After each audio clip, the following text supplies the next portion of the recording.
साथियों, मैं रामजीत पटेल।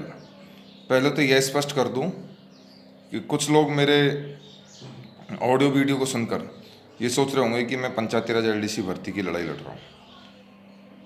ये तो बहुत पहले से आप लोगों को पता है कि मैं वो लड़ाई लड़ ही रहा हूँ। लेकिन ये भी तय है कि मैं पंचायत सहायक की लड़ाई लड़ रहा हूँ, क्योंकि मैं फ़िलहाल पंचायत सहायक हूँ। एलडीसी भर्ती 2013 में मेरा चयन हो रहा है। तो भैया, अपने रोज़गार की कौन लड़ाई नहीं लड़ता? मुझे तो मेरा रोज़गार चाहिए ना। अगर मुझे राजनीति करनी होती तो मैं वो लड़ाई गुप्त में लड़ लेता, ओपन में क्यों करता?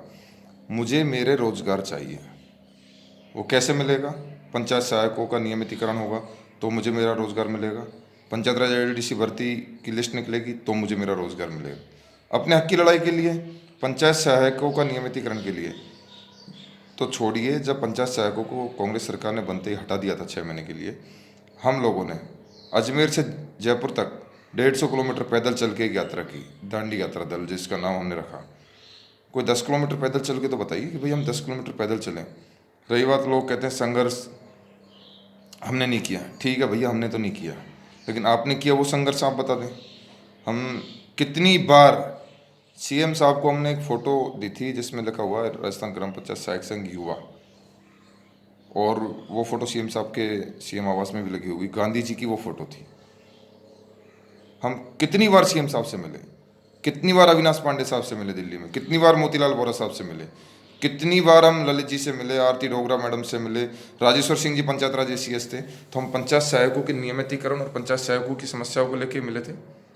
लेकिन अभी अन्य डिपार्टमेंट्स के हरि किशन अध्यापक जो मेरे बारे में जो वीडियो लिख रहा है, उस व्यक्ति को ये पता नहीं है कि भाई आप तो रोजगार पे हो, आप किसके लिए राजनीति कर रहे हो?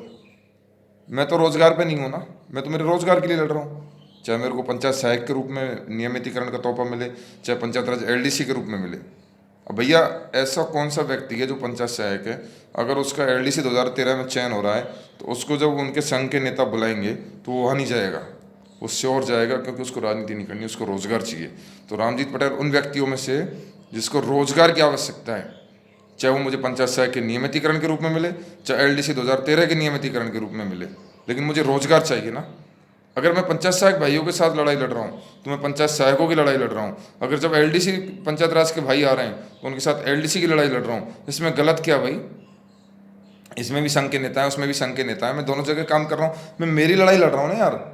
भाई इसमें कोई व्यक्ति, अगर कोई अध्यापक है वो अपने रोजगार पे, फिर वो क्या कर रहा है, वो किसके लिए लड़ रहा है, मैं पूछना चाहता हूँ। उसका कौन व्यक्ति है? वो खुद है क्या पंचायत सहायक जिसके लिए वो रोजगार के लिए लड़ रहा है? मैं तो मेरे रोजगार के लिए लड़ रहा हूँ। अब मेरा रोजगार मुझे कैसे हासिल होगा? पंचायत सहायक का हित होगा तो मेरा हित होगा, एलडीसी वालों का हित होगा तो मेरा हित होगा। इसमें राजनीति क्या बात है? मैं चाहता तो वो ऑडियो वीडियो। रही बात इलियास भाई का, कल मेरे पास फ़ोन आया। इलियास भाई को मैंने साफ बताया कि इलियास भाई यार ये बात है, उन्होंने कहा यार आप तो बिल्कुल गलती नहीं कर रहे, सही कर रहे हो।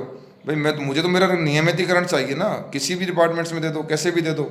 अगर मैं नेतागिरी करता तो वो बात मैं वायरल भी क्यों करता कि भाई मैं तो चुपचाप से लड़ाई लड़ लेता। लेकिन ये जरूर है, जितने ही पंचायत सहायक भाई मेरे साथ संघर्ष के मैदान में जब जब जयपुर आए, उनको आप पूछ लीजिए। उनके साथ में मैंने अगर किसी विधायक से मिलाऊं, संविदा कमेटी के मंत्री अशोक चांदना जी, बीडी कल्ला, ममता उपेश, जिनसे भी मिलाऊं, मैं गोविंद सिंह डोटासरा जी, मैंने कभी एलडीसी भर्ती 2013 की उनके सामने बात नहीं की, क्योंकि मैं एलडीसी भर्ती 2013 का मेरा कोई लेन देना ही नहीं है। जब पंचायत सहायक भाई मेरे साथ हैं तो मैं पंचायत सहायक भाइयों की बात करता हूँ, और जब एलडीसी वाले जब होते हैं मैं पंचायत सहायक की बात नहीं करता, क्योंकि वो कर भी नहीं सकता। भाई संगठन में शक्ति होती है, जिस संघ के लोग हमारे साथ हैं उसकी हम बात करेंगे। इन दो भर्तियों के अलावा मैं तीसरी भर्ती की बात ही नहीं करता, क्योंकि मुझे मेरा भविष्य इन दो भर्तियों में दिख रहा है। तो इसमें कोई राजनीति की बात नहीं है। अब जो ये संघ में फूट डालने का काम कर रहे हैं या लड़ाने का काम कर रहे हैं, मैं हरिकिशन चौधरी भाई से पूछना चाहूँगा कि आप अध्यापक हैं, आप किसके लिए लड़ रहे हैं? आपका क्या हित होगा? पंचायत सहायक नियमित होंगे तो आपको क्या फ़ायदा मिलेगा, ये बताइए। अगर पंचायत सहायक नियमित होंगे तो रामजीत पटेल तो परमानेंट कर्मचारी हो जाएगा, ये फायदा होगा। एलडीसी भर्ती की लिस्ट आएगी तो रामजीत पटेल परमानेंट कर्मचारी हो जाएगा, ये फायदा होगा। और जिस दिन मैं नियमित हो जाऊँगा उस दिन के बाद मैं अपने घर बैठ जाऊँगा, किसी भी डिपार्टमेंट में हूँ।